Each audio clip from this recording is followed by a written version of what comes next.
Greetings, family. Peace to the power call. Welcome to your power call. Let me make sure that the audio is good, nice and tight. Real quick.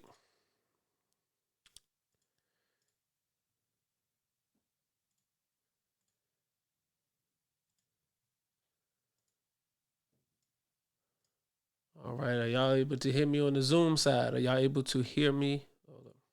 Are y'all able to hear me on the Zoom side? Welcome to your power call. This is your brother King Cam. Just want to check the audio. Okay, the audio is good. All right. All right, family. So what we want to do is we want to go ahead and open up in prayer. Please take the position of prayer. In the name of Allah, the beneficent, the merciful. Surely I have turned myself to thee, O Allah, trying to be upright to him who originated the heavens and the earth, and I am not of the polytheists. Surely my prayer and my sacrifices, my life and my death, are all for Allah, the Lord of the worlds. No associate has he, in this I am commanded, and I am of those who submit. O Allah, thou art the King. There is no God but thee. Thou art my Lord, and I am thine servant. I have been greatly unjust to myself, and I confess my faults. So grant me protection against all my faults, for none grants protection against faults but thee. And guide me to the best of morals, for none guides to the best of morals but thee. And turn away from me the evil and indecent morals, for none can turn away from me the evil and indecent morals but thee. O Allah, bless Muhammad, and bless the true followers of Muhammad, as thou didst bless Abraham and the true followers of Abraham. Surely thou art praised, worthy and magnified. And O Allah, make Muhammad successful, and make the true followers of Muhammad successful, as thou didst make Abraham and the true followers of Abraham successful. For surely thou art praised and magnified. Ameen. All right, family. So we always want to make sure that we start off the power call in prayer so that we set the tone and the mood right.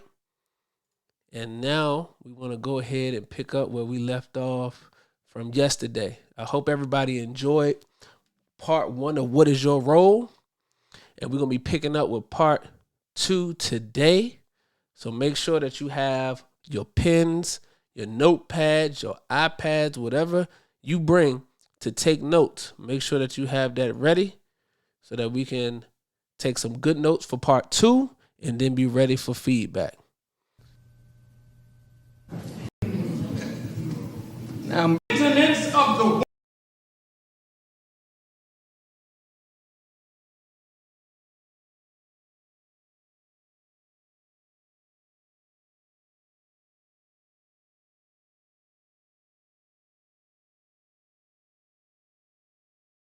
of God. Right. She's God's woman, brother. And you can't just talk to her about anything. Sometimes you just may, get one of them cheap conversations going. Now, the level of your conversation sets the spirit of the home. You have a house. We would like to create a home. And see, home can only be a home when God is the ruler of that home. Now check this out. You may be telling the truth of your woes. And naturally, as husband and wife, you talk about your woes to each other. But that conversation level is down here. And when you're gossiping and slandering people, which you do, that puts your conversation, I can't even get down. It's low down. That's right. So the energy in the house is as low as the conversation. Beautiful. That's right. Beautiful.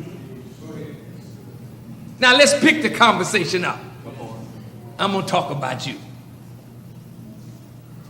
Well, I may be telling the truth. But that's not necessarily good home conversation. I may be talking about even Bible or Quran. That's higher, isn't it?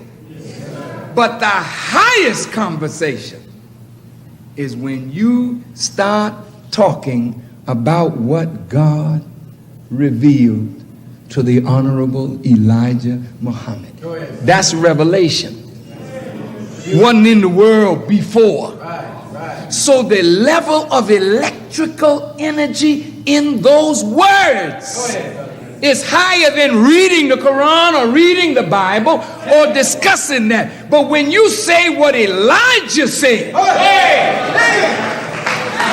that Master Farrakhan revealed to him, your conversation is at the highest level, and the energy keeps your light on in your face. Because God's revelation inspires you. It's life. So if you really want to get down that road, brothers, as a maintainer, you gotta know what God said to Muhammad. Do you discuss it? If you don't discuss the teachings, then the bond that binds you spiritually is not there. So from prayer comes discussion of revelation in your conversation, which leads to the spiritual maintenance of the woman of God. Right. She's God's woman, brother. And you can't just talk to her about anything. Sometimes you just may, get one of them cheap conversations going, which we all do. True? Yes, sir. Y'all don't want to admit that, huh? Them cheap conversations go on more than anything else. And probably that's why you don't have the Spirit. In your marriage relationship with each other, you start losing the Spirit. Do you know how you got in touch with each other? And when you start falling in love, there's a certain conversation. If you're a real Muslim, what's going to attract you? The fact that she's one. Right. You're talking about the Honorable Elijah Muhammad. Yeah. You're talking about the Word. You're talking about what God did and what the purpose is and what the nation is about. Yeah. And you say, whoa, this girl is something. She like what I like. Yeah, this is good.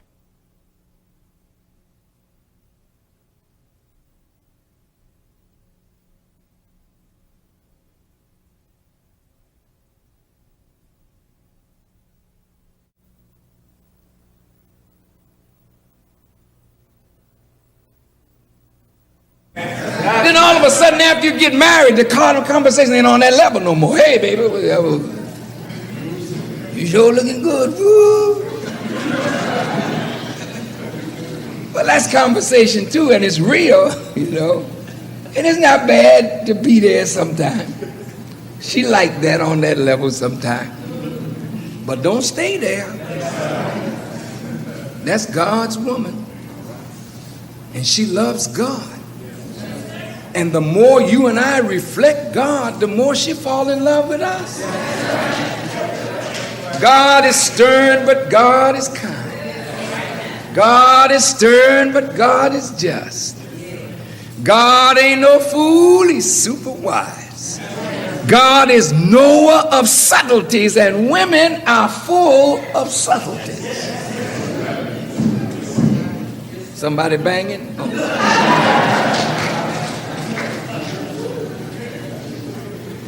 Now, brothers, you can't be no fool and maintain a woman on the spiritual and mental level.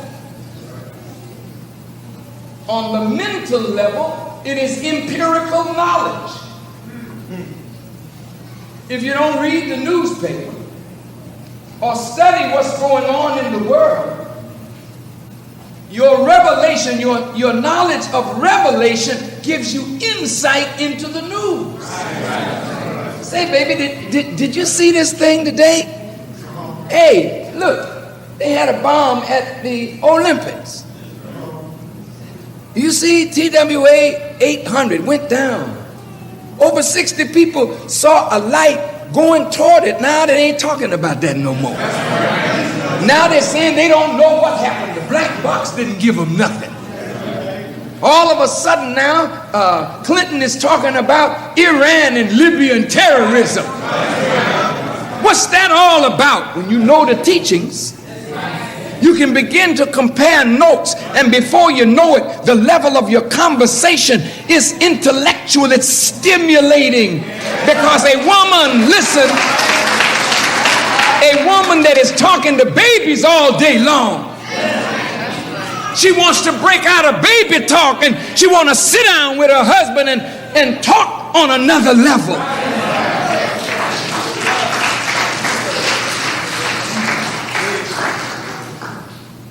I'm getting to your role in a minute, sisters. We just role playing now. Brothers, you have to be readers. You have to be knowledgeable of what is going on in the world on a daily basis. You must be insightful, and you must engage your wife in conversation that reflects the mental prowess that you are trying to develop. And you'll be surprised what she will add to that conversation from her insight. Don't you think that women don't have insight into these things? Listen to Sister Tainetta Muhammad. Right. She has insight into the things that's going on in the world, but you won't know that unless you engage her in that kind of conversation, because she ain't going to talk on no other cheap level. That, to me, is what her husband was an example of. He was the master of the teachings of Master Farrakhan Muhammad. And he attracted her with those teachings, and he nurtured her with those teachings and with the understanding of the Quran. When you marry a man of that kind of knowledge, you should be constantly trying to extract from him what he knows about God. And every man who is a God, lesser God, should try to know as much about God, so that the conversation in your home can be based on God and what God revealed and what God's will is, since you both are Muslims and your duty is to submit to do his will. And is it making sense? So, brothers, now this physical, spiritual, mental, which I just mentioned,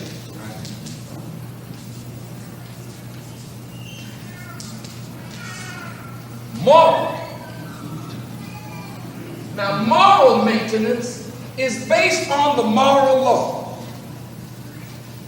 Upkeep of the female in the moral sense. As men, we should strive to live up to the moral law and bring things around us up to the moral law. And when we would lapse, the mate should help the person to come back to the moral law. Upkeep, maintenance on all levels. That is the duty, the role of the man. Now, brothers, if you were to rate yourself,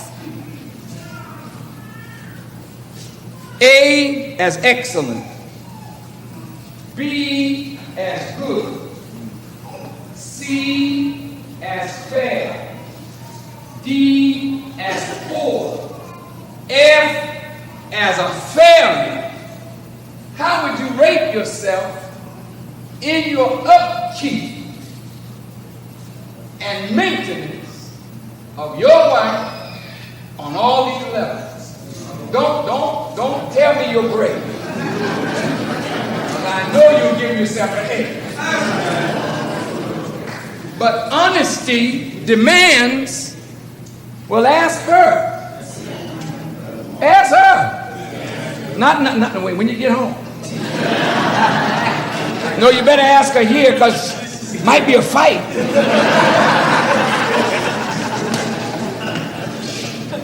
Now look, I'm serious. Yes, sir. Yes, sir. Laugh.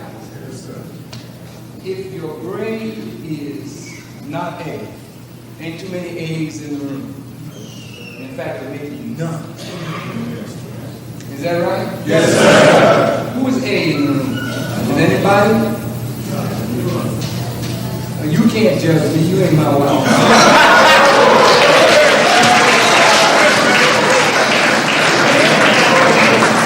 You have to ask Minister Farrakhan what my grade is.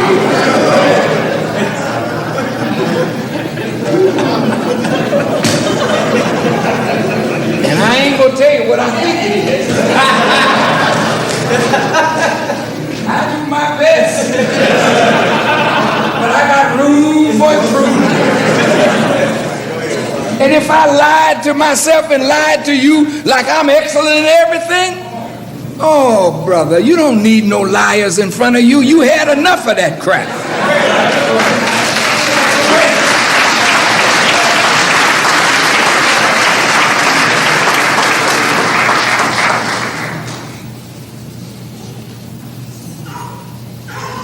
My wife would have to grade me. I cannot grade myself. Now, you have to be fair, wife. Because you can't grade him on desires that you have that's way out here. Grade him on how well he did by you with the money that he makes. And if he only made a little, then you can't grade him as a failure simply because he didn't give you no good home and you know damn well he didn't have good home money. So some of you ain't qualified even to grade your husband because you really ain't got a yardstick. I just gave you the yardstick.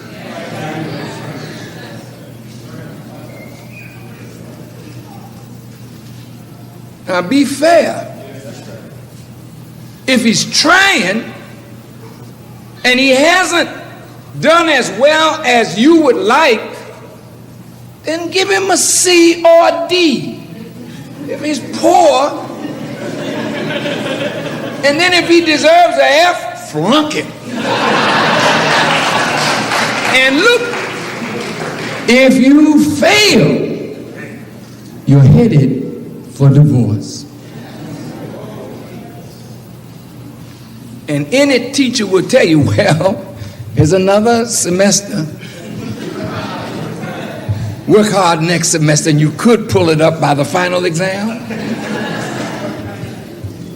Brothers and sisters, you don't want divorce. You want your marriage to work. And it will not work, brothers, if we don't pull up to the standard. Are you listening? Now this standard is good if you're 90 years old and you got a woman, she still needs maintenance. I know it's hot, and some of you are tired. And your marriage is as tired as you are.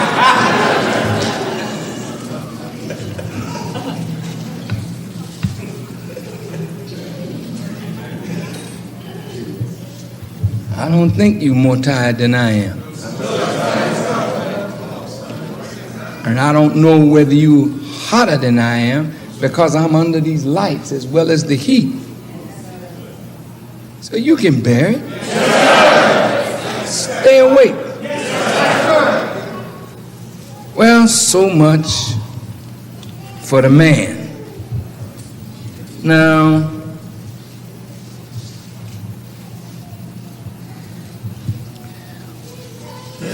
you have a man that is struggling to make money to physically, spiritually, mentally, and morally maintain you, there is a proper response to that man. Now, what is your nature, sister? The Quran says that the woman is created as the consoler of the man. When your baby is upset and crying, what does a mother do? She goes to the baby. She does something to console the baby, comfort the baby.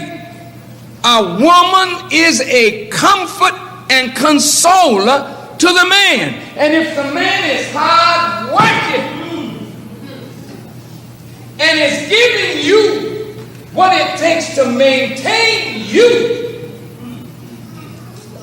then what his demand is from you is that which consoles him. Now you're the consoler, right? You know what consoles a man? Let's start on the physical level. How did he fall in love with you? As an Aunt Jemima looking woman? Bad breath, drool running down the side of your mouth. He didn't fall in love with you looking like no rat. So what consoles his eye is when he comes home, he see you. And you should know when he's coming home and get yourself ready to receive him at the door. You didn't hear me. You be hiding off in the bed somewhere. You hear the key come in the door, you don't give a damn. You know what I mean? All the niggas home.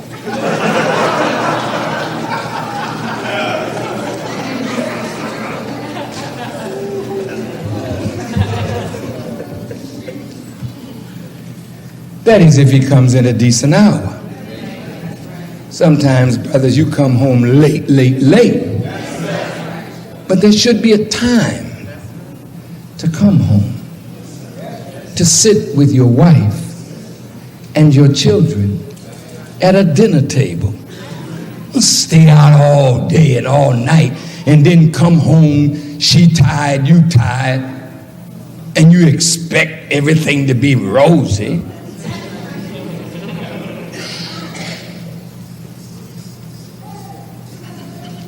But when he comes home, sister, look how pretty y'all look tonight. I bet he ain't seen you looking like this in a long time. I'm only. But you all look so radiant, so beautiful. That's what made the man fall in love with you, girl.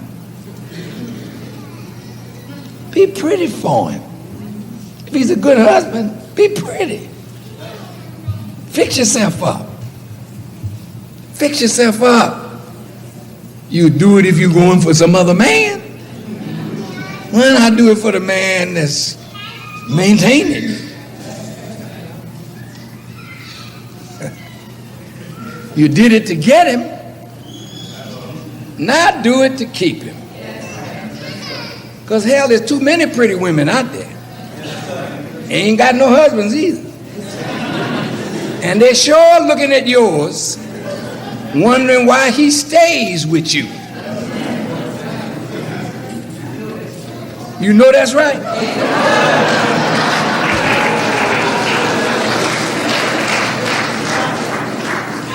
Sisters, let me tell you. When you know that that man is married, don't you make no effort to be in that man's face and present yourself before your sister's husband in a way that you want your sister's husband to be attracted to you. Your motive will condemn you with God. You hear me? Yes, sir. All right. Now, you know he's coming home.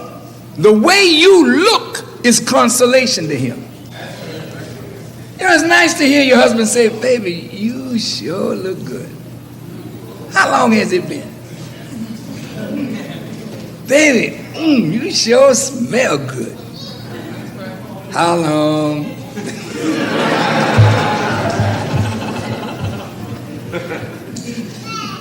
You remember how you used to perfume? Talk to me. Sister's getting a little embarrassed, you know what I mean? Did you put on perfume when you was going out to courting? Yes, you did. You made sure you had a little something here, a little something behind the ear. Powdered yourself down all pretty nice, you know. Now there ain't no powder in the house.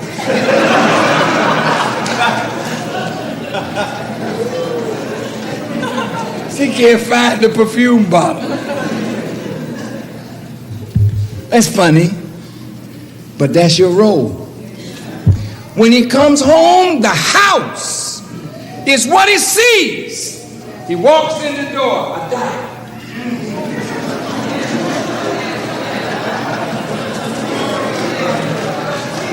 You go in the kitchen, dishes. You go in the bedroom, the bed ain't made.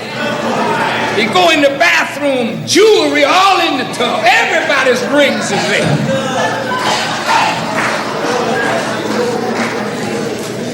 Place smelling funky. When he hit the door, you ugly, the house ugly. What's going on? What the hell is going on?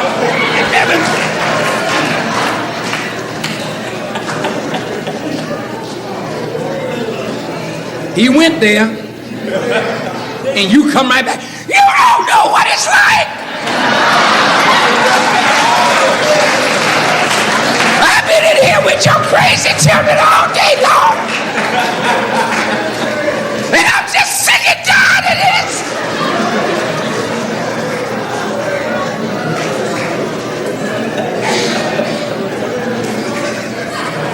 This is not a good tape, Brother Sharif.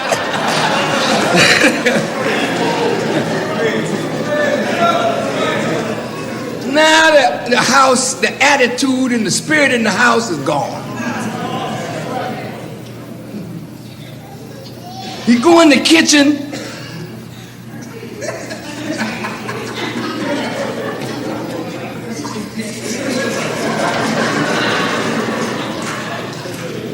Where's the dinner? Where? I didn't have no time. Here, this is all I got. Here, these mashed potatoes. I popped this in the oven. I said, baby, come on. He said, damn. All right, I'm leaving. And he go to Subway.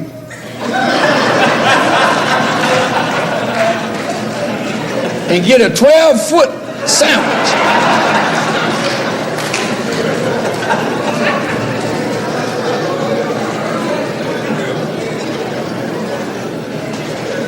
And come back home. Now he mad, you mad. Time to go to bed now.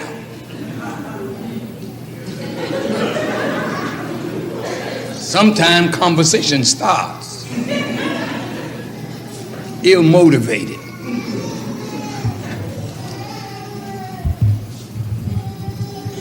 You use each other for pleasure, but you don't serve each other. You make a prostitute out of her and you become a pimp. She's angling for something that she deserved and using sex as the way to get it. after the relationship, honey, remember them shoes we saw? Now, what is that? That ain't no way to have a righteous communion. You don't use sex to get what you deserve just by that man being your husband. And sisters, if the man is a good husband, you don't punish him by depriving him of yourself. I'll show him. Just remember, Susie's down the street.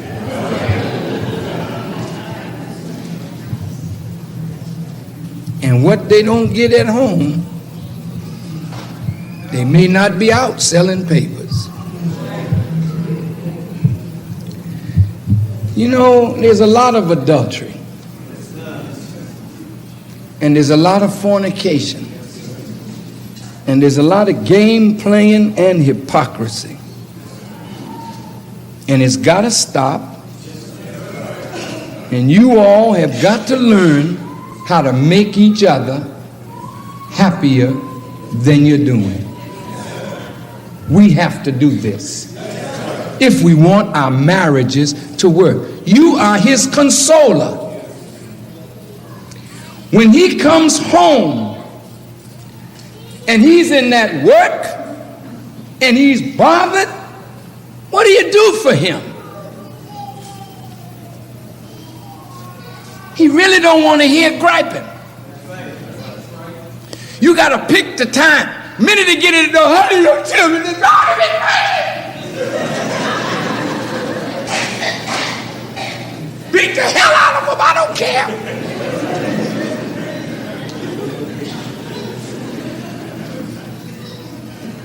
When the man come in,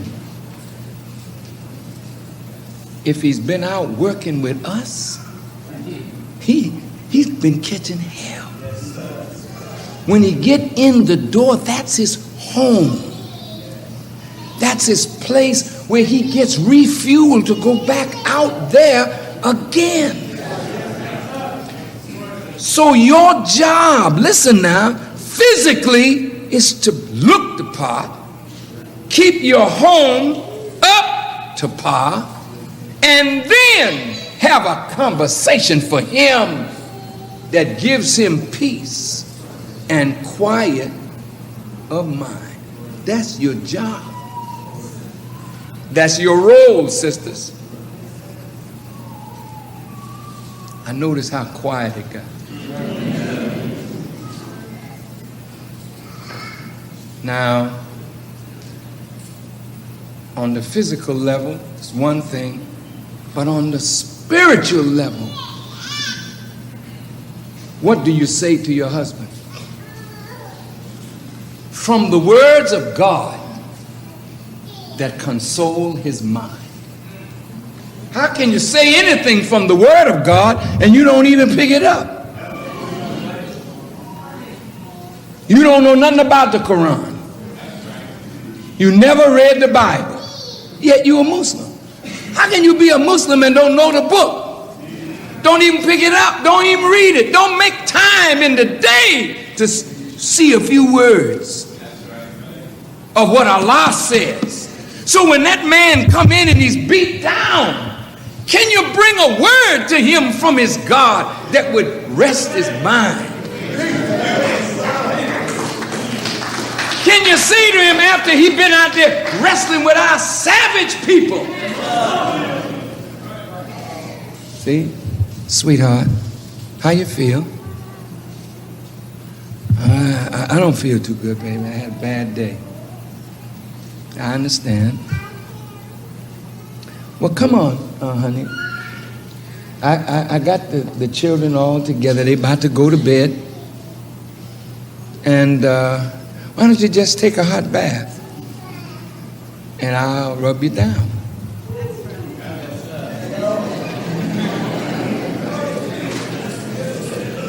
I mean, you don't even know what your husband's legs feel like.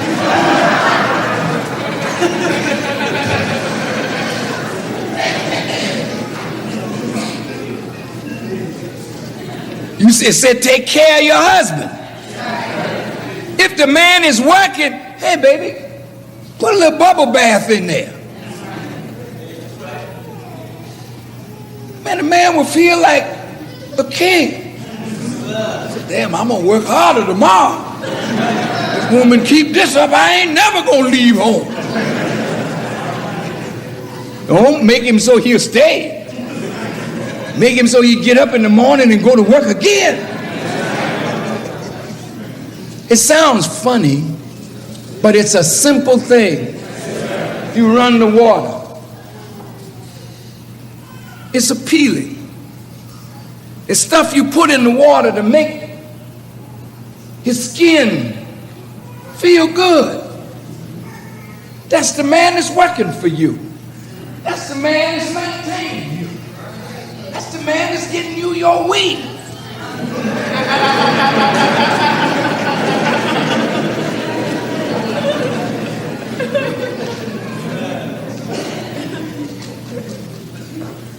If he's doing his job, he demands from his nature that you do yours. Now, this is like from the movies. Well, that kind of movie you need to go to more often. You got a tub in your house?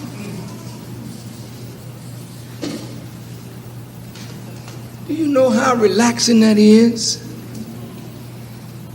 For your loving hands to rub his neck and the stress out of it? You ain't above that. You all ought to be in the class learning massage therapy. You ought to be learning reflexology. You ought to be learning them pressure points on his feet. Oh, look, I ain't being no slave. Shut up. Hell, if a man gonna work like that for you, what the hell are you talking about?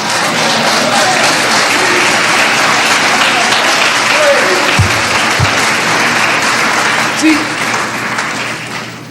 sometimes we know how to serve the white woman. Talk to me, brothers. Please don't talk loud.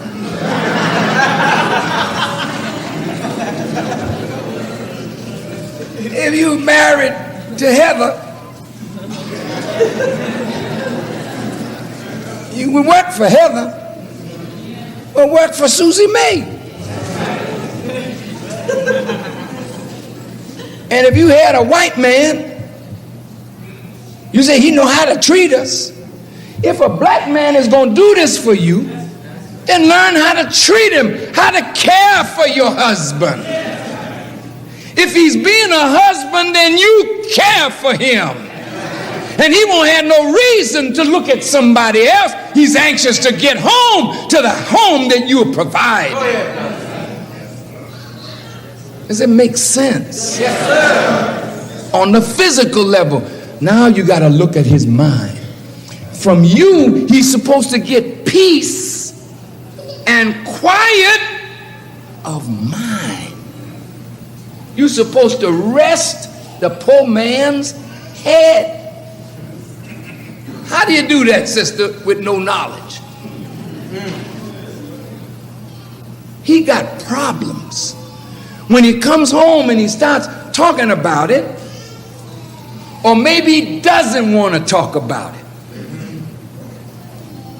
Because some of the things that we deal with, we don't want to talk about it to our wives. That's right. That's right. I know what I deal with. I don't talk to my wife about it. That's right. You notice Sister Farrakhan, she just is sweet and pleasant all the time. Because if anybody give me a problem, I don't go home and say, you know, Sister Farrakhan, brother so-and-so did it again. That's my concern. I handle that. I don't bring that home to my wife, and I never brought it home to my children. The problem with many of you is you discuss your dislike in your homes with each other and with your children. And you make your children hate grown-ups and become disrespectful of grown-ups because you don't know how to keep your mouth. If my wife is going to be my consoler, I can't burden her with what is my load to carry. Carry your load, man. Don't be no punctified man that got to have his wife carrying his load. God help a man carry his load. If you got a problem, take it to God. Don't go home and tell your wife. She can't go to the cracker downtown and whoop him for you.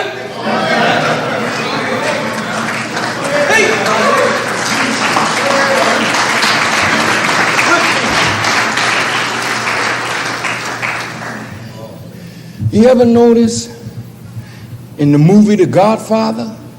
How many of you saw The Godfather? I think it's in Godfather 1 or 2. It was Godfather 1. That's right. They said, don't discuss the family business at the table. There's table conversation and there's other kind of conversation. And really, in the Muslim home, Muslim men discuss the work of the resurrection and intimate details. They do not make that table conversation. That's right. Now, as a young minister, I handle cases that just are mind-boggling. I never came home and told my wife, honey, I had a case today. Let me tell you about sister so-and-so. Why am I going to mess up my wife's head with that? I carry my weight. That's right. That's right. You carry yours. Yes, sir. There are things that you can discuss with your family, and those are the things that she can help you with. But she should always have a word for you from the book of God. Yes, sir. And the more the woman gets into the book, the more she can help you handle what the problem is. But you just want to empty out on her, dump on her, because she don't know what to come back with. Well, that's a waste of time. A man, in my judgment, and I learned this from the Honorable Elijah Muhammad. The Honorable Elijah Muhammad had problems. I have never been in his presence where he sat me down to discuss his problems. Brother Farrakhan, it's rough, I'm telling you. If it was rough, it wasn't my business. Because he's the servant of God, he go to God. God help him to handle the roughness of his job. And God will help you to handle yours. But what you discuss in your home should relate to your home. That's right. That's difficult. Should relate to the things in the world, like I said about the conversation, the news and all that. But the intimate problems of your work that she don't know nothing about and cannot help you solve. If you're an architect, what you going to do? To come back home and tell her about your drafting and how you, she can't get on the board and help you. Why bother? Honey, I was up under the car today fixing the carburetor and the oil fell out and it all in my face. That's not conversation. That's your job. And when he comes home, if you tell him all that the baby did, see, you bugging him. Because that's your job. He didn't come home to hear that. He can see.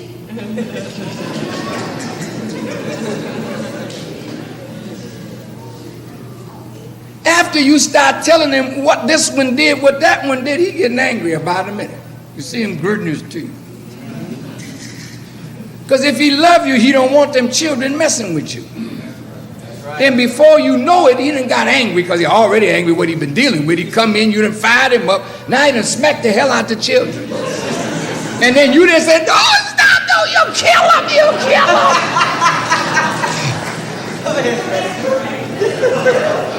You set him off and then tried to stop him. Sisters, those are problems that you can handle. Tell your husband how you handled it. Then he can say, well, sweetheart, I would have done it this way or that way, but at least you did something. Some of you don't want to discipline the children. You waiting for him to come home. He come home half crazy. You don't want him beating your children in that state of mind. You get the strap. You work their behinds over, because when I come home, see, I don't play.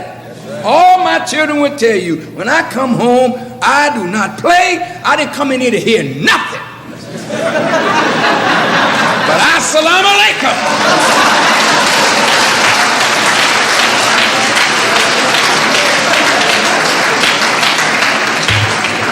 What did you say, baby? Honey, so-and-so and so-and-so. I had a pole just like that in my basement. All right, downstairs to the pole. To the pole. And I tried to drive them in the pole. And here she comes. Don't you get in here, you get some of this too. Don't get me started whipping their behind and now you want to stop me. Get out of here. Now that's when I assert who I am in that house. And I damn sure am the boss. Ain't no questions about that. I am not going to feed no woman to be my boss. Damn it, you in my house. That's right. Go ahead. And you better know how far to push me. And my wife always understood what the limits were. And you better understand what the limits are. Because any man that you push beyond a certain point, he'll break your damn neck. And you don't ever want to get a man to that point. When you see him getting crazy, stop your foolishness and shut your damn mouth and get in another room and cool that thing out until there's sanity there. Did you hear me?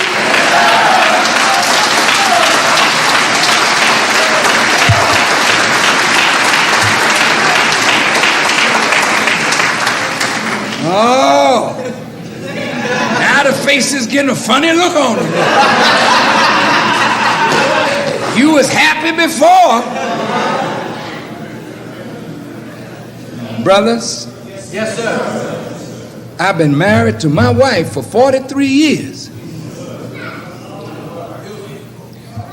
And since I've been a Muslim, I have never put my hand on my wife. And I don't like no man that smacks his wife around. I don't like you, brother. And if I hear that you did it, damn it, if I could, I'd throw your behind over the moon. I don't like that. If you gotta beat her, then get the hell out of the marriage. But don't no man beat no woman in Islam. And I don't want you, Brother Captain, to allow no brother to whoop his wife and you don't throw his behind in the street.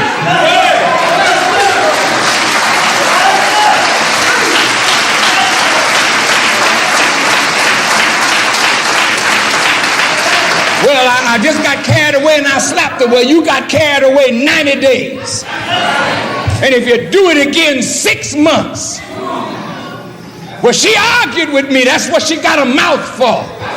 And when you can't take it no more, walk away. But you do not beat your wife. That's right. Too much of that crap going on. And if you want me to hate you, just let me know that you're smacking her around. Then don't come smiling in my damn face. I'm a assalamu alaikum, brother minister. Why the hell don't you beat some of these devils out here?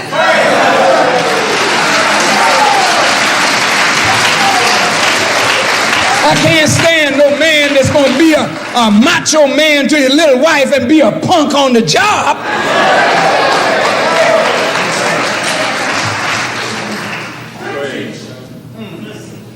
That's not Islam. I'm not telling you that I would not have hit my wife. I'd have broke her damn neck if she pushed me past that line. And she knew not to go there because I would have gone there. And there's not a man in this room that won't go there if you push him. So don't push him. Now I'm being real. I don't know no way to be false. So it wasn't just that I didn't hit her in 43 years. She didn't allow it because she knew how far to go before I went off. That's right. Is there any man in here that won't go off? Raise your hand. Well, I want to meet Jesus.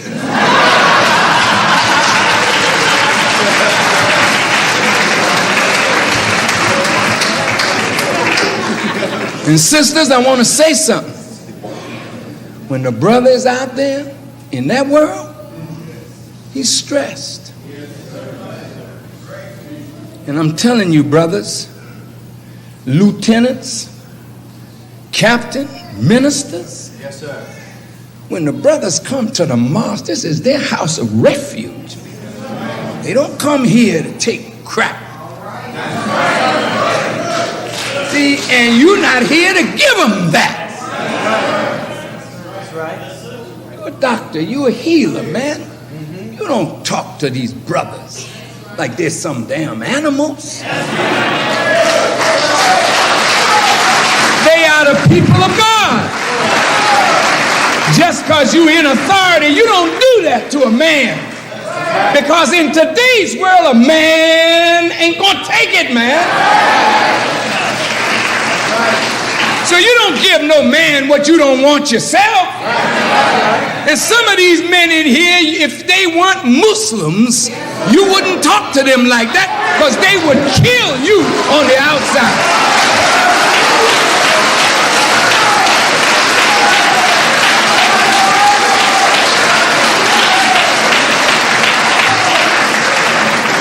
And Sister Captain, you hear? Let's go the same with the women. These women have a lot of stress on them, and they catching hell in that world. When they come to the mosque, this should be a place of peace where they can find some love without Bud Light in the game. That's right. Teach, brother. Now, you got your role, man. You know your role? Yes, sir. Question is, do you want to play the part? Yes, sir. Sisters, you got your role. Yes, sir. It's a supporting cast role, but they give out Oscars for the best supporting actress. Do you want to play your role? Yes, sir. Now, brothers, sometimes we don't make enough money. And our wives work.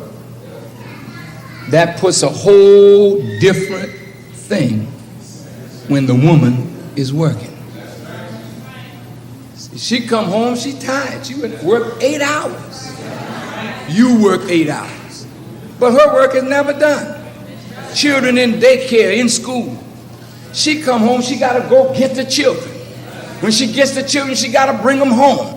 When she gets them home, they're starting to arguing and fussing, and she got to get the house ready because you coming home, get some food there. Hey, man, that's a lot of stress. That's right. So you can't expect from a working woman what you expect from a woman that's in that house all day long. So don't come home like you the inspector with a white glove on. Aha! There's some dust. You're damn right. Get a rag, baby, and dust.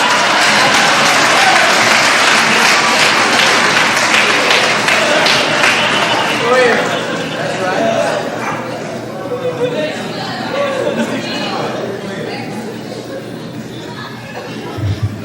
If she working, she's doing part of your job. So when she comes home and you come home, she ought to expect some help. Honey, children, let me help you with the children while you get the dinner. Josie, get in there and do your homework. Shut up all that racket. You gotta help. Ain't nothing wrong with putting on an apron. You ain't no faggot. You helping your wife. You got on an apron, you go in the kitchen. What you need, baby? I'll cut the potatoes. I can't do it good, but you're mad. But you gonna sit down with your foot all propped up in front of the TV. And she just finished 8 hours, now come home, is grinding out. You expect her clean the room, do everything, and then serve you. Well, see, by the time, while she's cooking, she hot. Nigga in there sitting at the damn TV, and I'm doing all of this.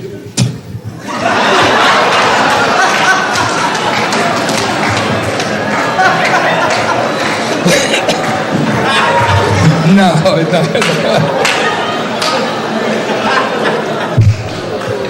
No, she didn't do that, brother. But the food is not going to taste right. It ain't seasoned right.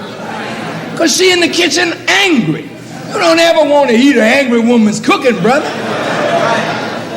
It don't digest well, it mess you up.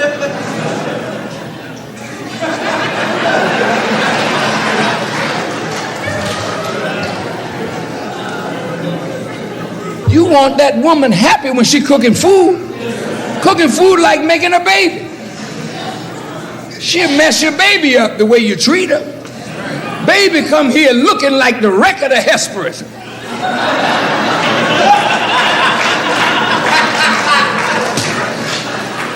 The baby, you wheeling it down the street. The woman said, oh, it's so cute. Give it a banana.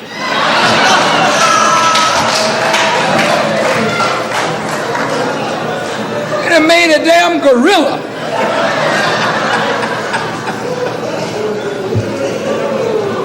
When that woman is pregnant, man, you better take good care of her. See, that's showing that you care. When you know the strain that she's under, don't put her under no more. If you got a little time and a space, help the woman. Don't worry about what the brother's gonna say. Some old stupid brother come to the house. Man, you in an apron? Oh!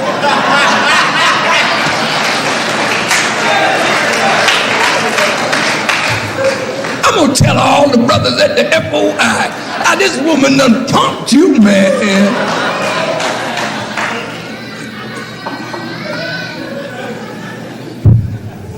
Somebody like that, man, you tell him, don't come back in my house anymore. There's certain brothers you don't need in your house. And there's certain sisters that you don't need in your house. Sister ain't got no husband and had 3.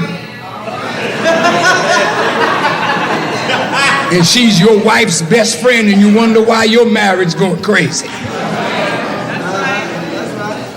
I don't know why you pick friends like that. Woman been married 3 times, divorced 3 times in 1 year. And she your best friend and your marriage is going on the rocks and you can't see that you done let Yakub in your house.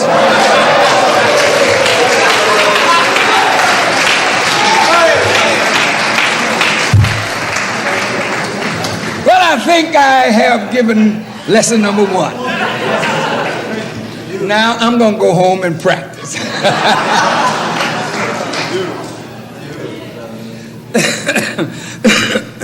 See, the teacher, while the teacher is teaching, he's teaching himself.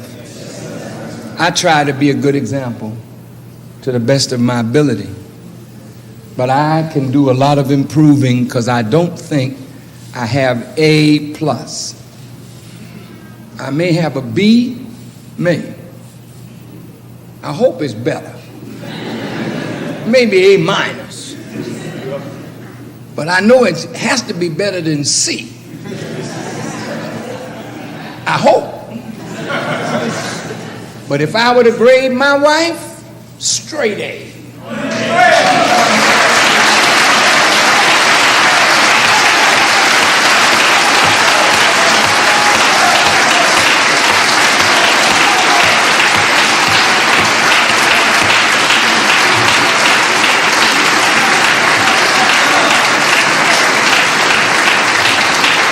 Yeah, Sister Farrakhan is a straight A. That's right. She gets A for protecting me from myself.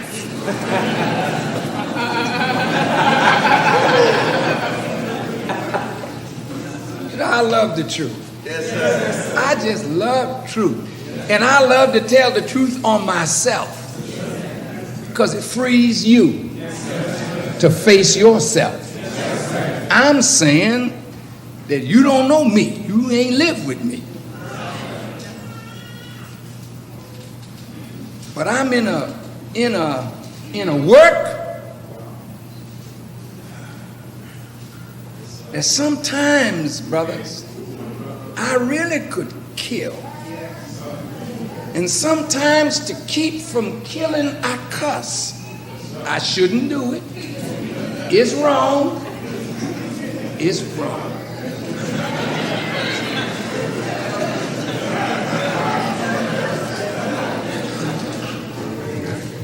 But probably if I didn't, there'd be niggas dead all over the place.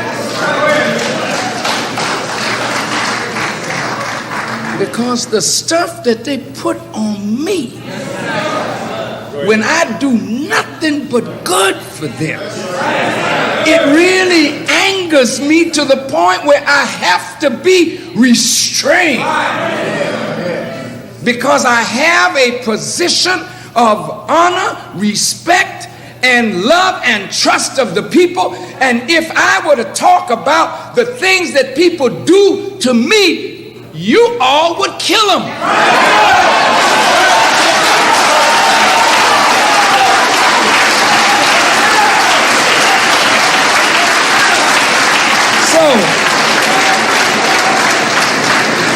So I keep that to myself and suffer. Right now, the minister is in labor. And every mother in here knows what labor is like. Can't nobody help you. I mean, it's nice to have your husband there when you're in labor. You love him, it's nice. He put it there, so he should be there. But he can't do nothing. He give you a little cracked ice, you chew it.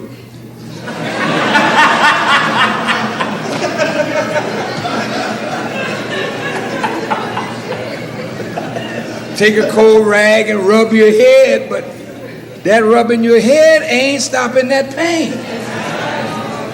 And that pain gets so great that sometimes she just want to die to get out of this thing. The man don't know this. He can't feel this. He's watching.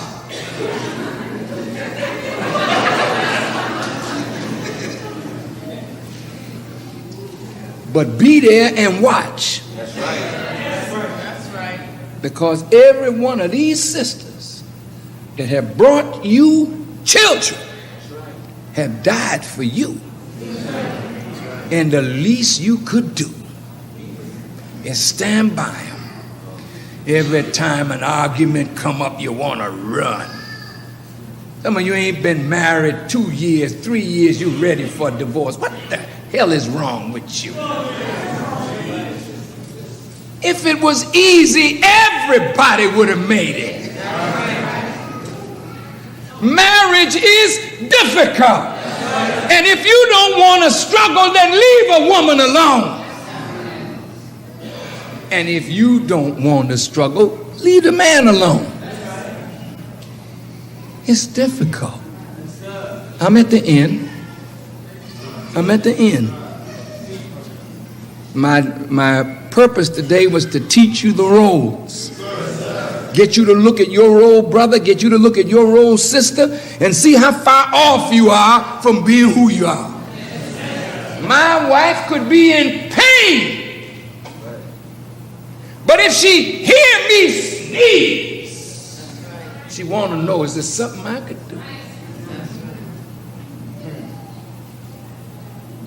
She got A+. She gave me 9 children. And I don't even know how to braid hair. And I used to watch her take all them girls every morning, braid their hair. I'm sitting in my office reading my Quran. I was doing my work, she was doing her work, but I watched her do it and not complain. Did you hear me?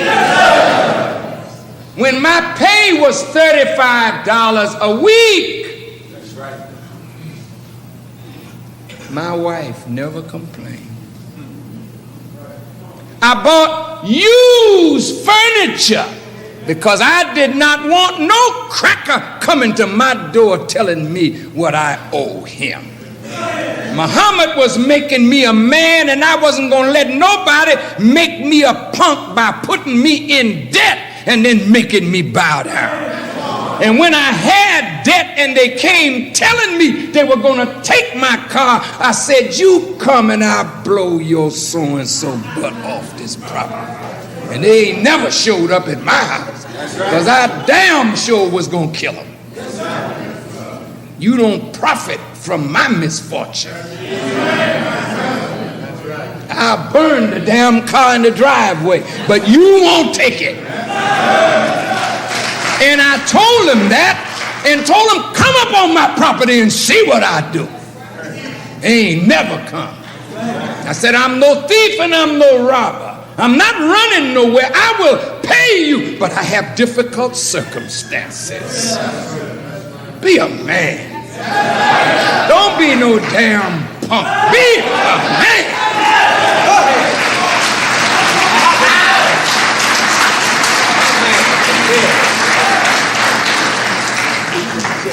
And it takes a woman to help you. That's right. My wife helped me. I want to be a minister. She didn't tell me I want to be a movie star. You want to be a minister? I want to be a Muslim. Like you, I'll help you. So there were times, my children ain't never heard me argue now. Right. Am I right, son? That's absolutely right. He never heard me argue with my wife. That's right. He never heard me call her no low-down names. And I'm telling you, brother, don't you call no Muslim woman no bitch. Yes, don't you call a lost-found woman that. You need to take the pledge yourself. The pledge wasn't just for the lost found, it was for you, lost found.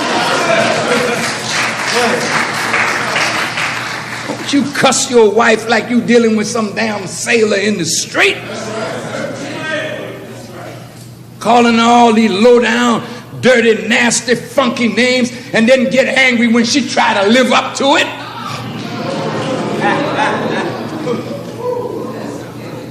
If you call her a bitch and she want to live up to it, then what you gonna say? I'm getting a divorce.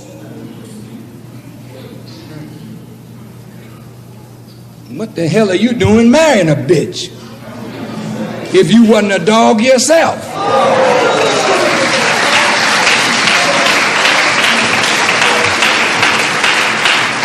Don't use that language with your wives.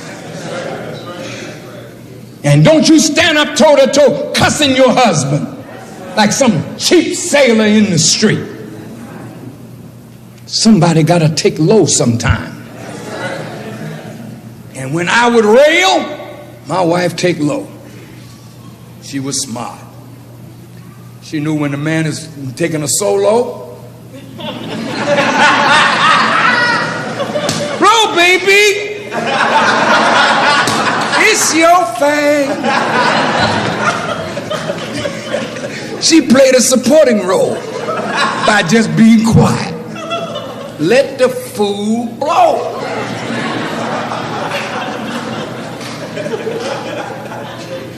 Then after I huffed and I puffed and couldn't blow nothing down, later she would come around and say, now, such and such and so and so.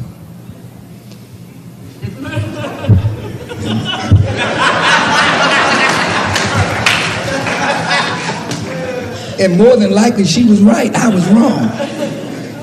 And that's why my children never heard no argument, because there wasn't none. They never heard me cuss their mother, because it didn't happen. Now, I'm no perfect man, but I damn near got a perfect wife. And I wish all of you would be as lucky as I to have a woman like Sister Farrakhan. She's an unusual jewel. And you all should appreciate her in your midst. She don't give nobody no trouble. Sweet all the time. When I see Allah, I'm going to ask him, how do you grade her? And he'll probably tell me A+. That's a good woman. And I say this to you, brothers and sisters. She helped me not to get time out. Because there were times when I was crazy. And she said, I'm not going to let that fool go there. So I didn't never have to go before the captain and take them 90 days. Help your husband not go there. When you see him stressed, don't give him word for word. Somebody take low. You see it in music. The trumpet got the solo. You just play a little accompanying role. Just keep the beat. You know what I mean?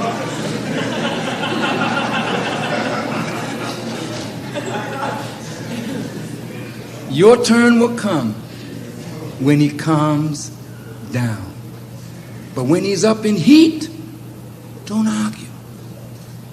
Because then if he's up, his decibels is way up in the ceiling, then you try to match him. You up in the ceiling too. Imagine what effect this is having on the children. They're looking back and forth like it's a tennis match. Children frightened, insecure. They are hurt to see you all going at each other like that. And they lose respect for both of you. But they can't say it just yet. But they remember these things like you remember your parents. Do you hear me? Yes, sir. Do you really hear me? Yes, sir. Since I don't talk to my wife about all my problems, she watches me. And I remember once, you didn't know this, maybe you did know, you know, this cancer thing, they had me taking some hormones, and they were like female hormones. I know what you go through, sisters.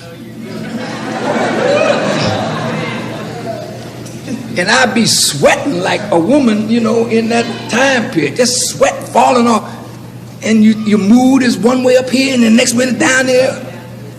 So, man, and I blew up one day, and my wife just looked at me. She said, "You tripping, man."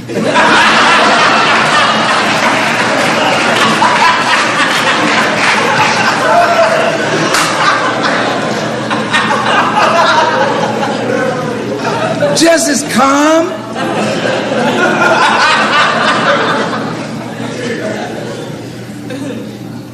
I went out the room, and I was tripping now. And I got it together and came back, you know. The minister, oh yeah, oh yeah.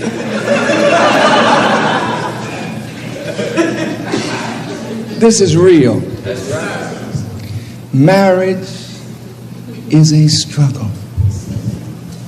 It was not meant to be easy. So at the first sign of trouble, sisters and brothers, don't run from each other. Run to each other. I'd like to close by giving you a picture. Since we are meant to be together, male and female, if you look at sperm and you look at ovum, they're meant to be together. But God didn't make it easy for them to unite. First, as you've heard me say, he puts the sperm in a hostile environment. Then he makes it competitive with a billion others. Then it's got to swim upstream against gravity to get to the egg. And when it gets to the egg, there's an explosion, and the first cell of life has begun. There is no joy in life greater than the joy of human companionship in the Spirit of God. There is no material thing that can give you the happiness that God has put in each of our natures to give to each other. It is time that we stop giving each other hell and start preparing heaven for each other. It's difficult. It will try you, but marriage is the struggle for life, for love, and for the Spirit of God.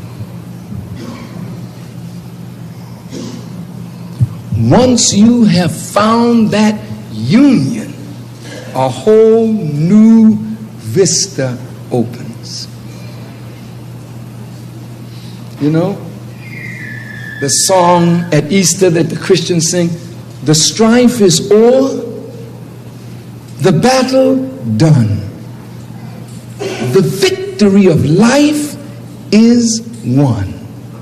All glory to that risen Son. Hallelujah. Praise be to Allah. You and I are struggling to come up from a grave. The strife is over. When you find that perfect union, the strife is over. The battle is done. The victory of life is won because you have found union, harmony, peace, love, life. And the two of you together can plan for anything you want, and your unity with God will make everything you want come to pass. Your disunity sentences your home, your family to death. So, dear married, or those who are in the process of becoming married, who have said your vows and have gone stale in your relationship, I'm asking you now, let's try again. When you leave here tonight, I wish the salon was open so you could take your wife, come on baby, we got to talk, and just get into each other. Because I'm going to tell you something, sister. That husband, you may be dissatisfied with him, but all you need in life to make you happy right in that man. But that man got to come to God. Brothers, you got to come. Yes, sir. Come to Allah. Yes, sir. Yes, sir. Come to Allah.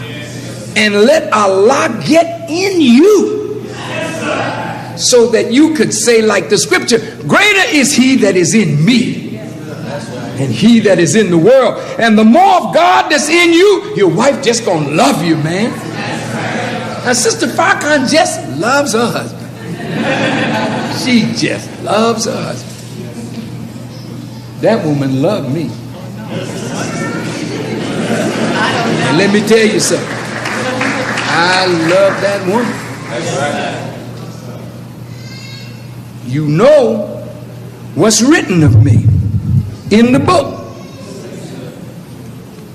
And that's very difficult for me, very difficult for her, but it's written. I'm fulfilling what is written as a trial, not just for me and those with me, but it's a trial for you, because that's what sunk the nation before. But will it die again? No, sir.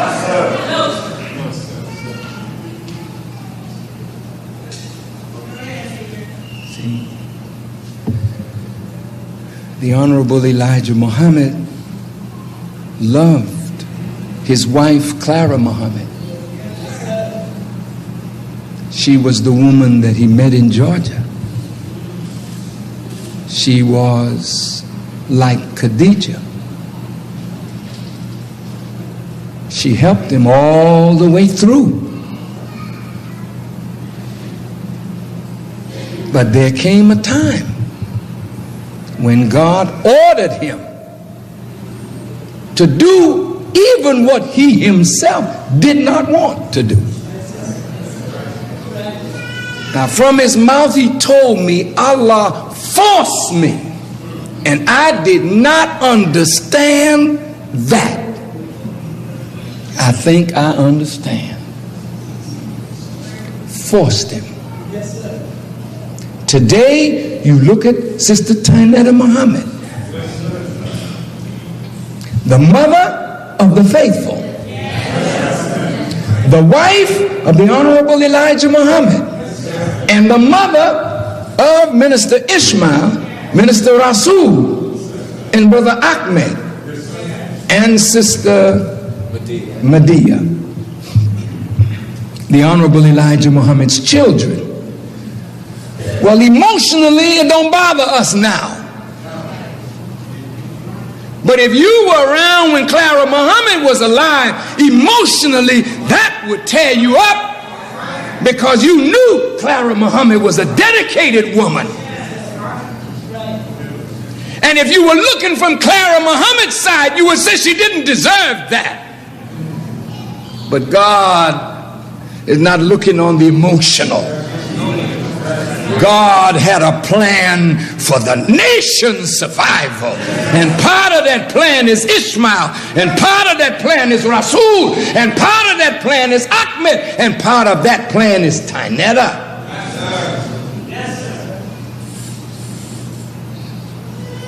God is seeing for the nation way into the future. Go ahead.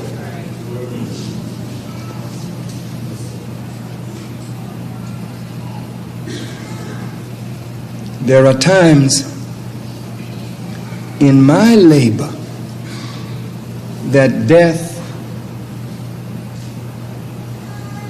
is a blessing. Because to labor with us and a bunch of envious, jealous-hearted people is very, very difficult. I bought my wife a Rolls Royce. She hardly drives it, but I don't care. That's the best that the devil makes, and I give her the best that I can afford to give her thanks to you. It's a thing. The real thing that she wants is more of me. And she can't have that because I'm born for you and for the salvation of our people. So my wife has had to live and share me with tens of thousands and now with millions. She has to live seeing women in love with me, not just as a spiritual teacher, but desirous of me. And yet she walks with dignity. And she never disturbs your love of me. She's not a nasty acting person, and she knows you love me and you have every right to love me. She understands. What a wonderful woman. Help me to make her happy. Yes, sir. Yes, sir. By embracing her. Yes, sir. And helping her through the difficulty of her role that she's playing in my part, jam up. Yes, sir. Huh? My children. You are not to judge my children. You don't know what my children been through. If you see them acting a little strange, leave it alone.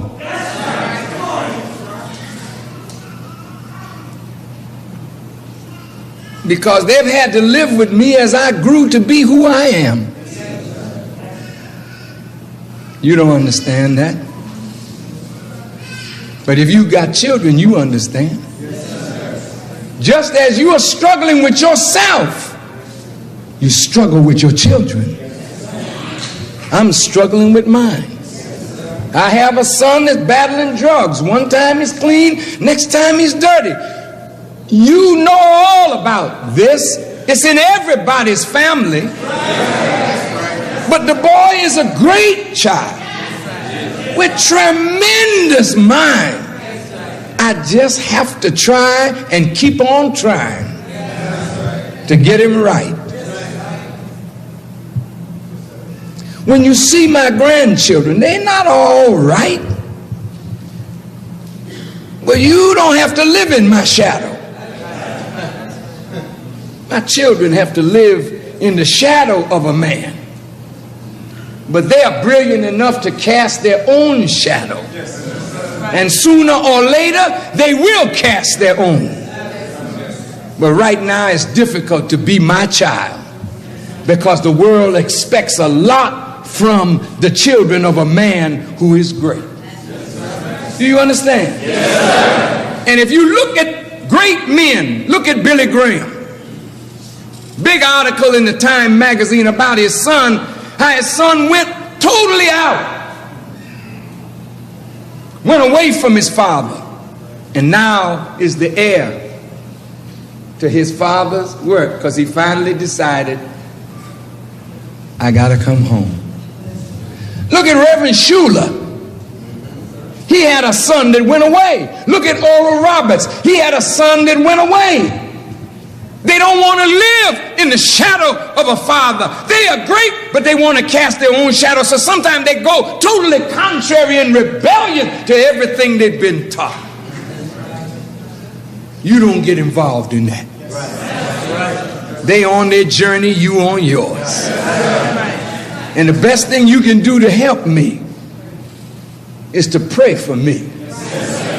and to pray for my children as I always pray for you.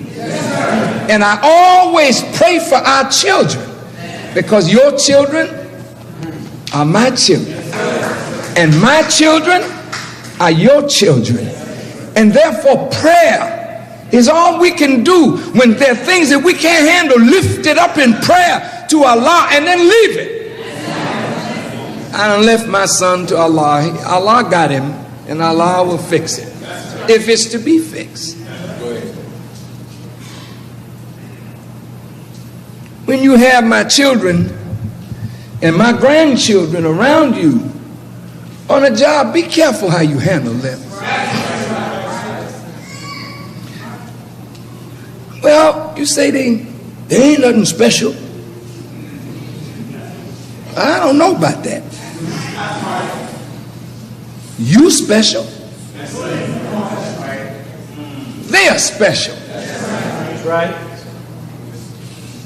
Be careful if you dog them because they belong to me and you may not be able to get to me, but you want to take it out on my children. Be careful, because Allah got something for you. And some of them, you know, they can really fight. They will hurt you, man. But they love, so they take a lot. When I see grown men break up and cry because of the way they handle and the hurt that they feel, you don't want to make grown men cry. You don't want to make grown women cry. The messenger got on me for making people cry with a song that I sang. Look at my chains. And he called me to his house. And he said, Brother Farrakhan, one day I went out preaching, and my subject was the prodigal son. And when I finished, there wasn't a dry eye in the place. And when I came back home, Master Farrakhan was there. And he said, how did you do, Kareem? And the messenger was called Kareem at the time. He said he did well, and the others that were around said, oh, he did well. Say that there wasn't a dry eye in the place. And a stern look came over his face. And he looked at Elijah Muhammad and said, brother, don't you make my people cry. He said, I came to wipe away all their tears. Then he repeated it. Don't you make my people cry. You notice how much of a happy teacher I am? Yes, sir.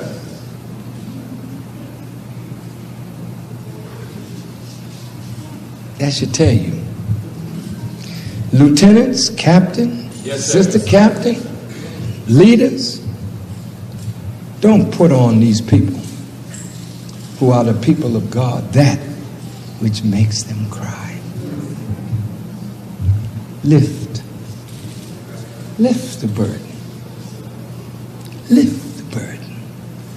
When they come to the mosque, that's your duty. Just lift the burden. That's what you're in position of authority for. Lift the burden off of the people. Lift it, lift it, lift it. Now wait. See how happy, laughing. I was talking some heavy stuff in here tonight. I was all up in your video.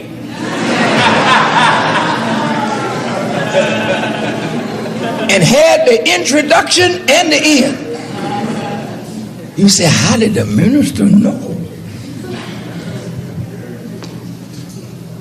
And there were very difficult parts of this, but I did it in a way that lifted your spirits.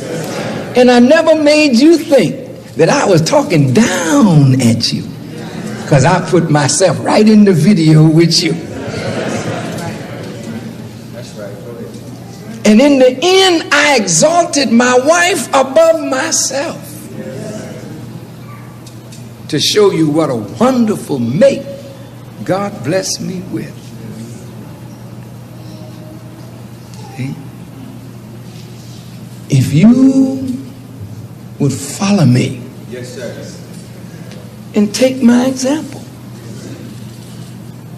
See, when they know I'm coming out, see how they come? What they come for? He gonna tell us something.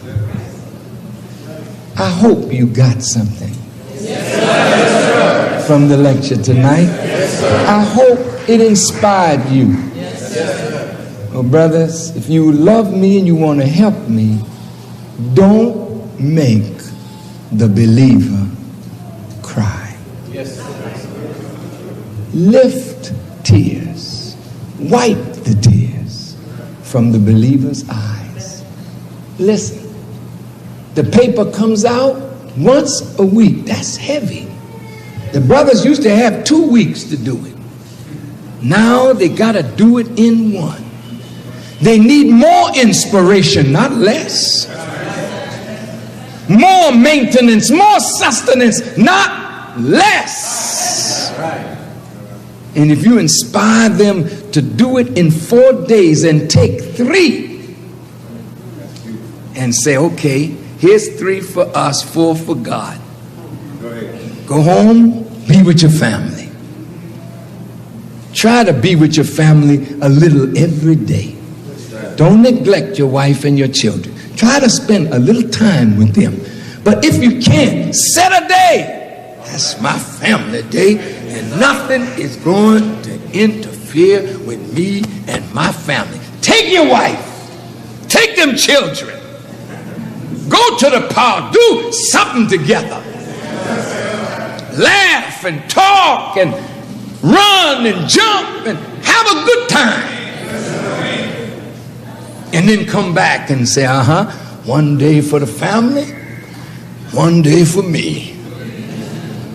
Go on to the gym and work out. Sister, do something. You know? But 4 and 3, 4 days, try and work and get all your papers out. And then 3 days for yourself with recreation and family and whatnot. And if you do this, you keep the believer from being burnt out. That's right. Don't you think people don't get burnt out? They can't keep this pace 7 days straight, year after year, day after day. Be compassionate, not weak, compassionate. Have mercy on the believers, and they will love you as they love me. And you know what? See how you all do with me? You know how nice you treat me. Oh, you treat me. Here's the minister. Oh! Hi, minister. Run up to the car. Your faces are so lit up. It makes me feel so nice. But inasmuch as you haven't done it unto the least believer, how can I believe you're sincere when you do it for me?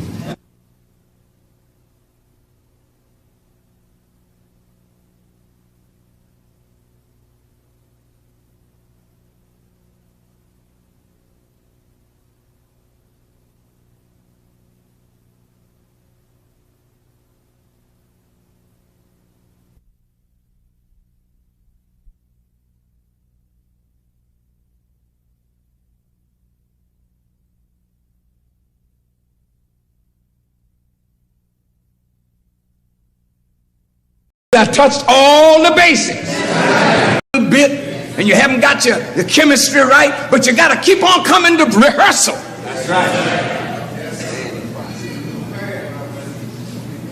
And after a while, you start gelling, and it starts getting so easy. When you see them plays downtown, when they practice, and they got it together, the thing just gels. I mean, you can see them when they're dancing together. If you saw the gymnasts and how they worked in the Olympics and the beautiful water of dancing, synchronized.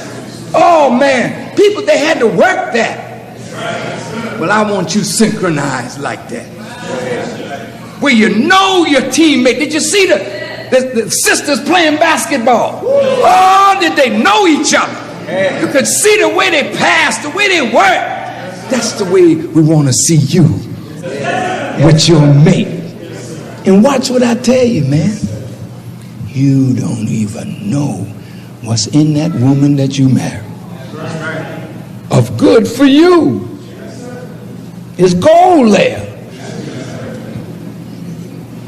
You know how to mine? Be careful how you use the dynamite. You may close the mine with yourself in it.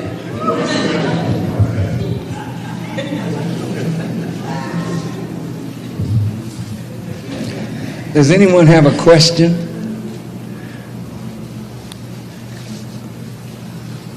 Ain't that something? I'm going to ask it one more. Now, don't try to figure out one. But if you don't have none, it's good. That means I touched all the basics. Now, do you have a question? No questions? Well, that's class number 1. We'll have class number 2. Now we got our roles. Now we got to put them together and make a home. Next time, making a home. May Allah bless you. I certainly enjoyed being in your company. I love you, Muslims. And I thank Allah for each one of you. And I pray for you. And I want you to pray for each other. But I want you to promise me, brothers, that you will not beat your wives. I want you to promise me that you will not call your wives out of the divine names that God has given them. Practice now. Don't mean you ain't gonna get angry again. Don't do it. Can I get a promise? Yes, sir. Brothers, yes, sir. Will the brothers stand? Yes, will you pledge? Yes, sir. That you will not strike your wife? Yes, sir.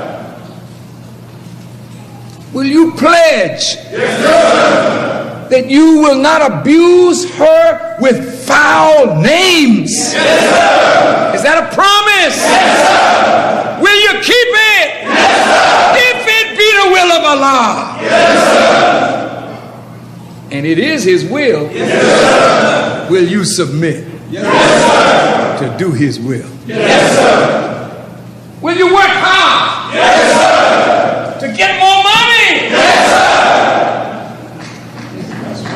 You can take care of her. Yes, sir. Physically, spiritually, mentally, morally. Yes, sir. You will? Yes, sir. You heard the theory. Are you ready to practice? Yes, sir. You may be seated. Yes, stand up, sisters.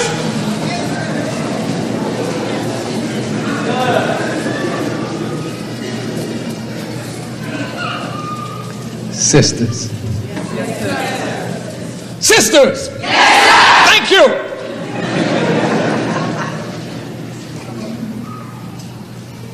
Will you encourage your husband to be a good maintainer and provider? Yes, sir. Will you encourage him in prayer and in duty to Allah first? Yes, sir. You will? Yes, sir. then when he does it, will you be his consoler? Yes, sir. Ooh. Brothers, we in for a good time.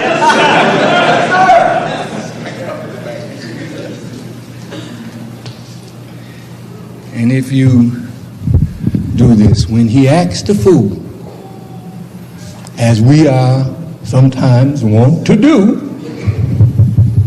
will you carefully and wisely, when he's loud, like he's talking to some FOI or something, will you and let him blow his top, and then later come back when the thing is calm and state your case? Will you do that, sisters? Yes, sir. Will you keep from arguing, which destroys your spirit and makes you dissatisfied with each other? You must stop arguing. Yes. Will you do that? Yes, sir. Very good. You may be seated. Well, now we got something going here. Now, I may come back in 2 weeks or 3 weeks, but I want to give you time to practice. I'm going to be practicing too. I ain't perfect yet. I'm going to work on it though. But when I come back, if you've been practicing, I'll be able to see it right in your faces. There'll be a glow. And I can see the way you sit. I had you sit together so I could see who's married to who.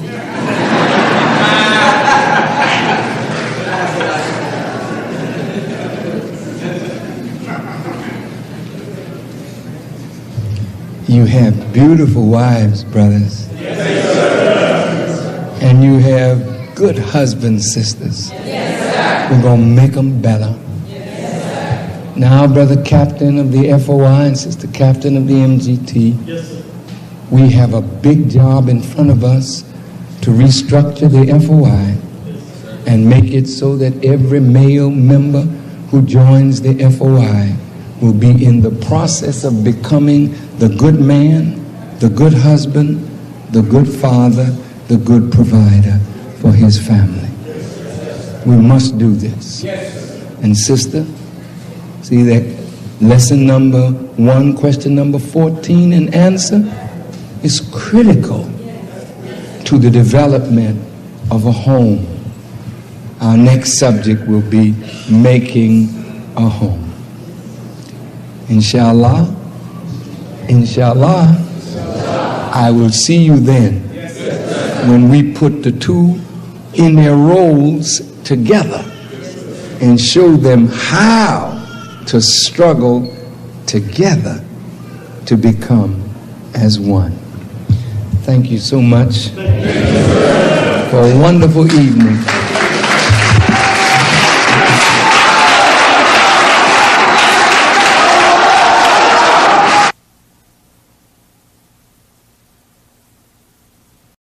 Any leadership that teaches you to depend upon another race is a leadership that will enslave you. Too big.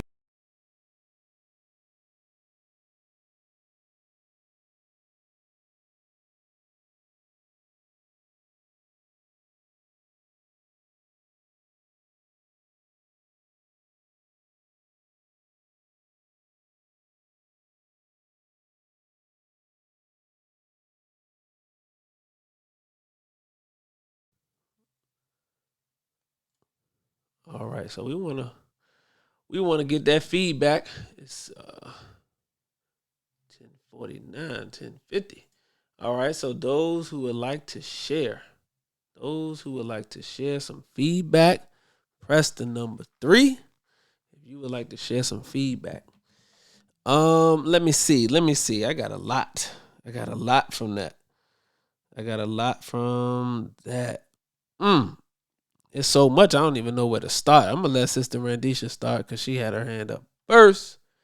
So I am going to let Sister Randisha start, and then I'll look through what I got.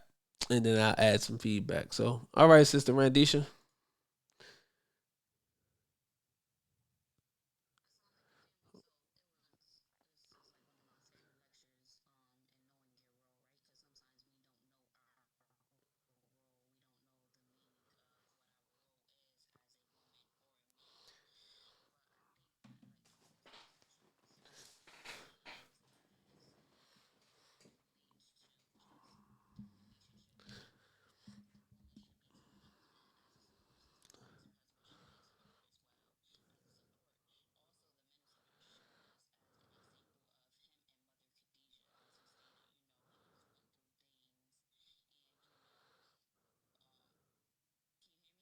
Yes, ma'am. I can hear you.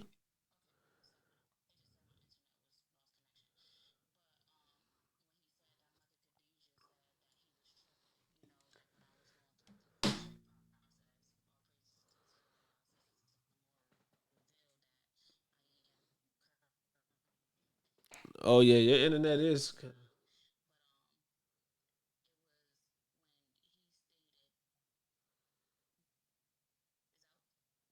No, it's sounding better now. It's sounding better now.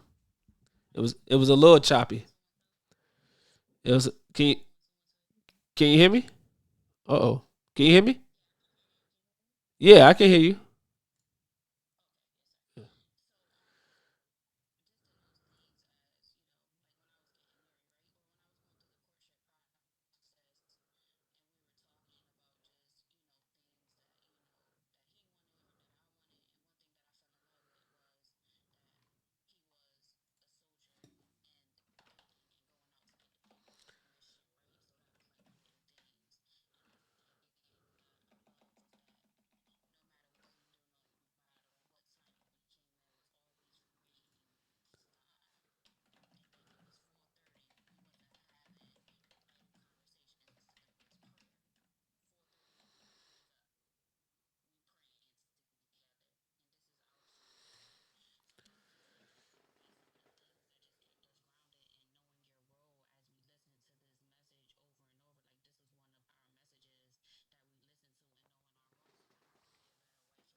Oh, praise is due to Allah. Thank you for that, Sister Randisha.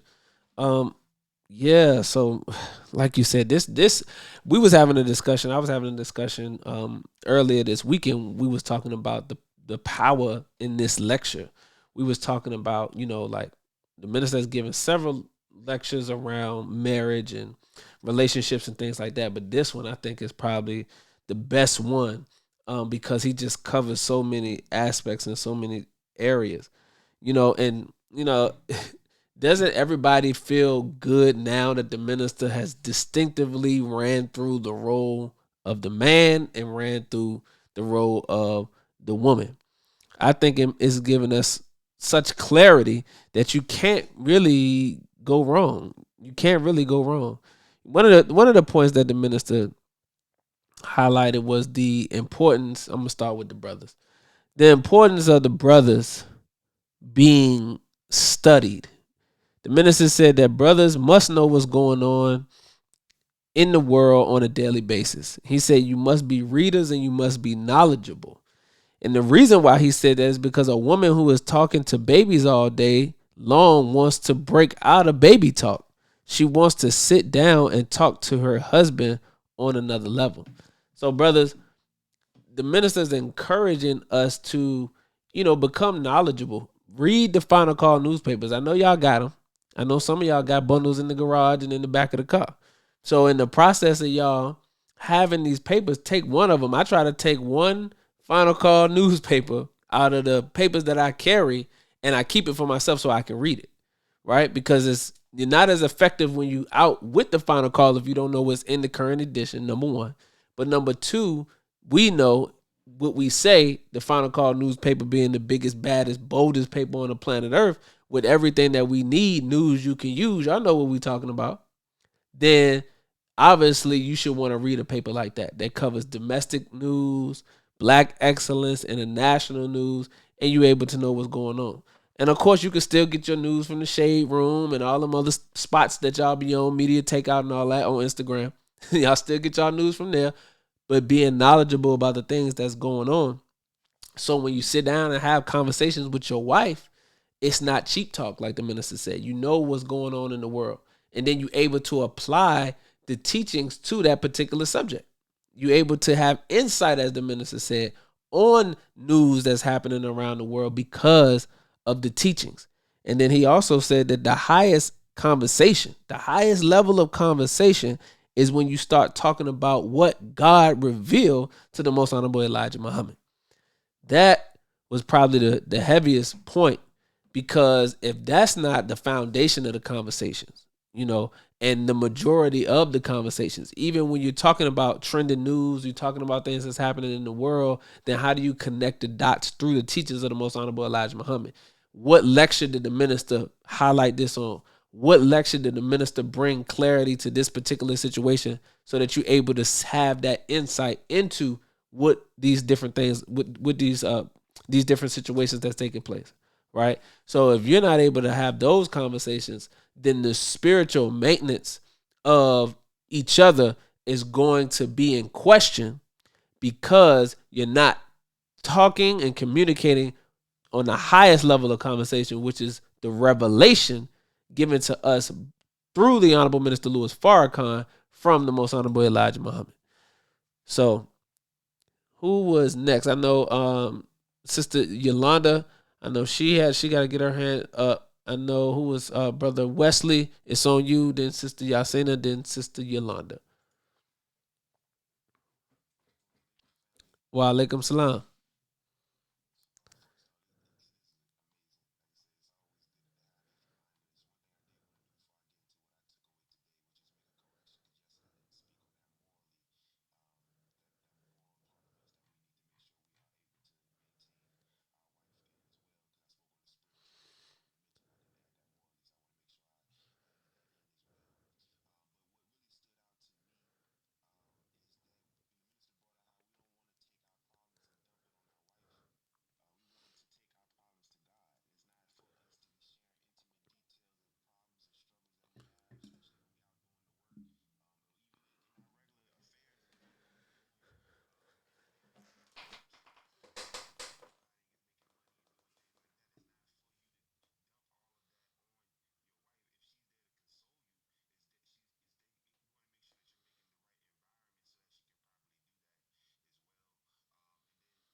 Wa alaikum salam. Yes, sir. Yes, sir. Thank you for that, Brother Wesley.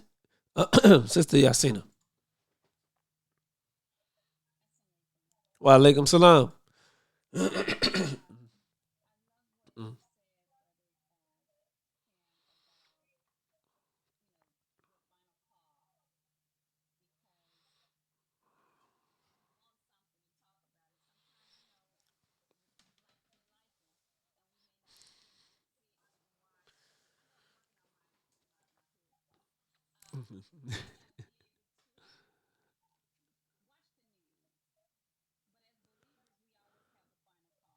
Right.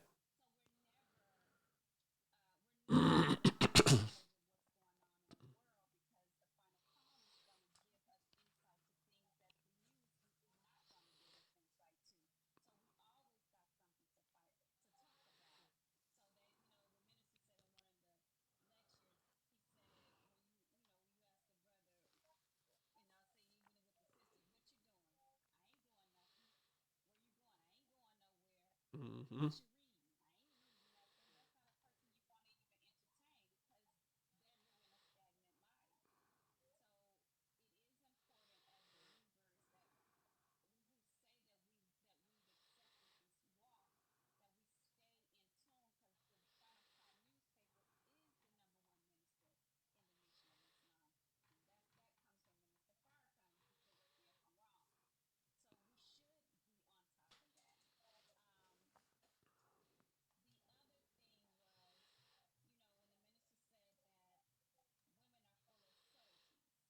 Mhm.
Mhm.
Mm.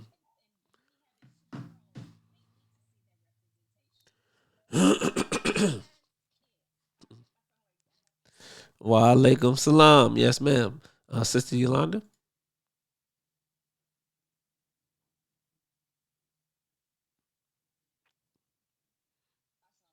Wa alaikum salam.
Wa alaikum salam, ma'am. Yes, ma'am. And then we're gonna go with Brother Daniel 6X. What, Brother Daniel?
Yes, sir. Thank you for that, Brother Daniel.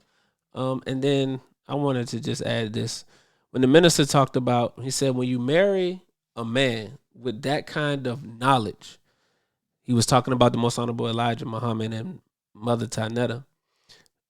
You should be trying to extract from him what all of what he knows about God.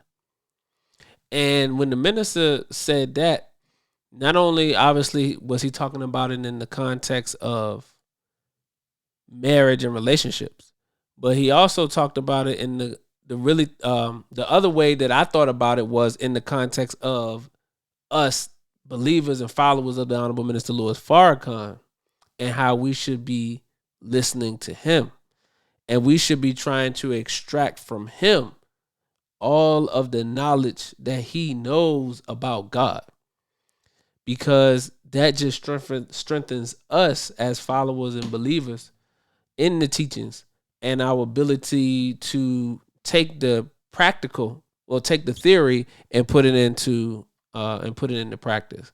So I think that's extremely important. I think that was very valuable. Man, please hit the comment section and flame it up with some emojis and some hand claps for that lecture of the minister. What is your role? I think that was a really, really good lecture. I think that's a great way. We had some newlywed people on today. Shout out to Sister Randisha, as she mentioned earlier. So I think this is a very, very good lecture for people who are married, people who are not married and looking to get married, people who are newly married. You're able to take something from this lecture and apply it. All praises due to Allah. So it is 11:18, family. So what we're gonna do is we're gonna get ready to go ahead and close out. And may Allah continue to bless you with a beautiful week. And inshallah, we will see you all back here tomorrow. Same black time, same black place. Assalamu alaikum.